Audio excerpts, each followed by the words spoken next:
ప్రియమైన వాళ్ళారా, ప్రభు అయిన యేసు క్రీస్తునవులు అందరికీ వందనాలు. మరి ఈ దినం కూడా మన యొక్క బైబిల్ వాక్య ధ్యానము లూకా సువార్త 15వ అధ్యాయము 4వ వచనం చదువుతానండి. లూకా సువార్త 15వ అధ్యాయం 4వ వచనం.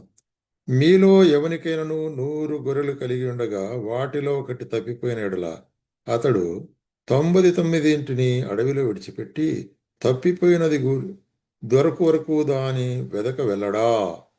కాబట్టి ఇక్కడ మరి తప్పిపోయిన గొర్రె అనేటువంటి కార్యాన్ని గురించి ఒక ఉపమానము మరి యేసు ప్రభు శిష్యులతో చెబుతుంటున్నాడు. తప్పిపోయిన గొర్రె, నువ్వు ఒక మనిషినికి 100 గొర్రెలు ఉంటున్నవి, మరి వాటిలో ఒకటి తప్పిపోయి ఉంటున్నది. అప్పుడు ఏం చేస్తాడు?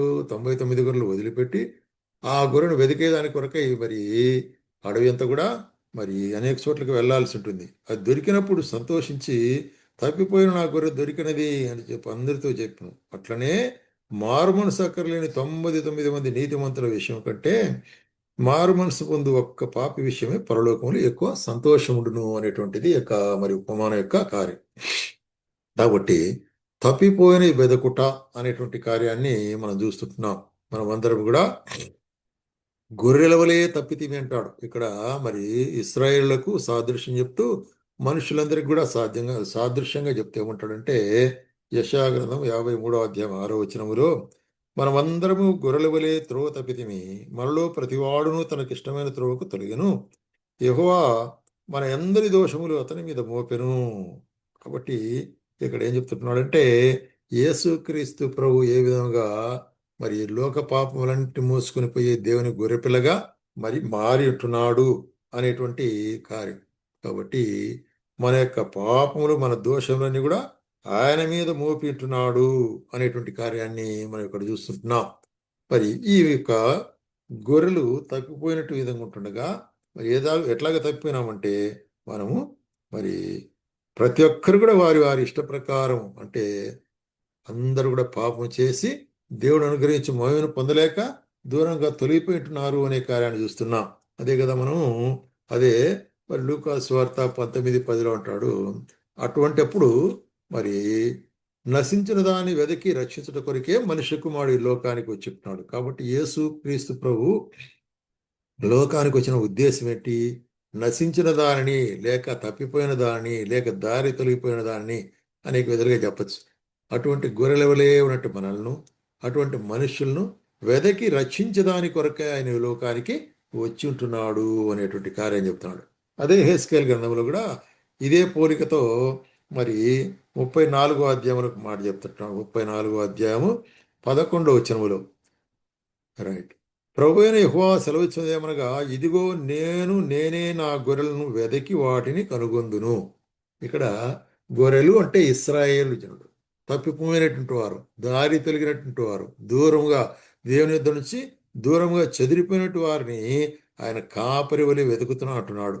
తన గొర్రెలు చెదిరిపోయినప్పుడు కాపరులు వాటిని వెతుకున్నట్లు నేను నా గొర్రెలను వెదకి చీకటి గల మబ్బు దినముందు ఎక్కడెక్కడికి అవి చెదిరిపోయినో అక్కడక్కడ నుండి నేను వాటిని తప్పించి, కాబట్టి ఆయా దేశముల్లో నుండి వాటిని సమకూర్చి స్వదేశము తొలగి తీసుకొస్తాడు.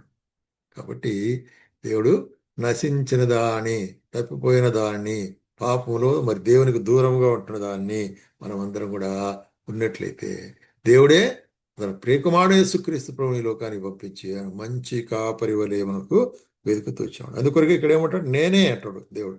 మరి 15వ వచనంలో కూడా, నేనే నా గొర్రెలను మేపి పరుండబెట్టుదును, ఇదే ప్రభువైన యెహోవా వాక్కు, తప్పిపోయిన దాన్ని నేను వెదక్కుదును అంటున్నాడు.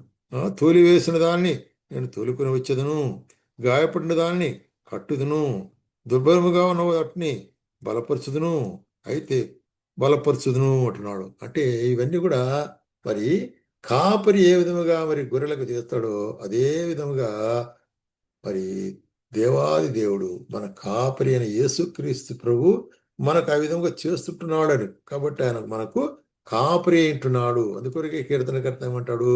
యెహోవా నా కాపరి, నాకు లేమి కలుగుదంటాడు 23వ అధ్యాయంలో మనం చూసినట్లయితే కీర్తనలో. యెహోవా నా కాపరి, నాకు లేమి కలుగదు. కాబట్టి పచ్చిక గల చోట్ల ఆయన నన్ను పరుండు చేయను, శాంతికరమైన జలముల యొద్దకు ఆయన నన్ను నడిపించునంటాడు. కాబట్టి ఆయన కాపరి, ఆయన నడిపించేవాడు. ఆయన కాపురత్వం కింద మనం రావాల్సిన వారు ఉంటున్నాం. దారి తొలగినట్టు మనడు కదా. మనం కూడా ఒక్కొక్కరు వారి వారి దారిలో వారి వారి మార్గంలో అది మరి దేవునికి విరోధముగా దూరముగా పోయినప్పుడు ఆయన మనం వెదకి రచించి తన మందలో చేర్చినాడు. తన మందలో చేర్చబట్టి మనల్ని ఆయన మరి ఏం చేస్తున్నాడట చూడండి. యెషయా గ్రంథము 40 అధ్యాయం 11 వచనంలో గొర్రెల కాపరి వలె ఆయన తన మందను మేపును, తన బాహుతో గొర్రె పిల్లలను కూర్చి రొమ్మును ఆనించుకుని మోయును, పాలిచ్చు వాటిని ఆయన మెల్లగా నడిపించును. చూసారా ఎంత శ్రద్ధ కలిగిన వాడుగా దేవుడు తన గొర్రెల పక్షముగా కాపరి ఎంత శ్రద్ధ కలిగిన వాడు ఉంటున్నాడో అదేవిధంగా తన ప్రజల పక్షముగా ఎట్లుంటున్నాడు అంటే దేవుడు మేపేవాడు ఉంటున్నాడు, అంటే పోషించేవాడు ఉంటున్నాడు, మరి నడిపించేవాడు ఉంటున్నాడు. ఎట్లాగా మరి రొమ్మును ఆనించుకొని ఒకవేళ మరి మెత్తగా నడిచేటువంటి పాలిచ్చేటువంటి వాటిని భద్రంగా చూసుకోవాలి. అట్లాగే జాగ్రత్తగా ఆయన చూసుకునేవాడుగా ఉంటున్నాడు అనే కార్యాన్ని చూస్తున్నాం కదా. ఆయన మనకు కాపరి. అట్లాగే మరి యేసు ప్రభు ఏమంటాడు? యోహాను సువార్త 10 అధ్యాయం 11 వచనములో, నేను గొర్రెలకు మంచి కాపరిని, మంచి కాపరి గొర్రెల కొరకు తన ప్రాణం పెట్టును. కాబట్టి మరి గొర్రెల కొరకు ప్రాణం పెట్టే కాపరిని నేను, కాబట్టి నేను మంచి కాపరిని అంటాడు ఆయన. మన కాపరి మంచి కాపరిగా ఉంటున్నాడు. కాబట్టే నా గొర్రెలు నా స్వరం వినును, నేను వాటిని ఎరుగుదును, అవి నన్ను వెంబడించును. కాబట్టి మన దేవుడు మనల్ని పిలిచిన దేవుడు, మనల్ని ఏర్పరచుకునే దేవుడు, మన పేరు ఎరిగిన వాడుకుంటున్నాడు.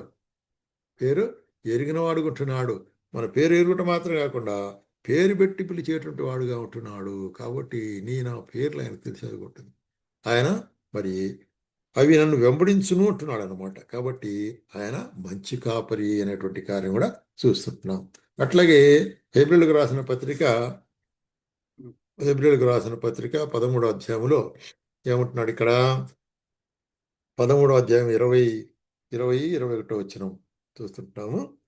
గొర్రెల గొప్ప కాపరి అయిన యేసును మన ప్రభు నిత్య నిబంధన సంబంధముగు రక్తమును బట్టి మృతులలో నుండి లేపిన సమాధానకర్తకు దేవుడే యేసుక్రీస్తు ద్వారా తన దృష్టికి అనుకూలమైన దాని మనలో జరిగించుచు ప్రతి మంచి విషయములోను తన చిత్త ప్రకారం చేటుకు మిమ్మును సిద్ధపరచునుగాక.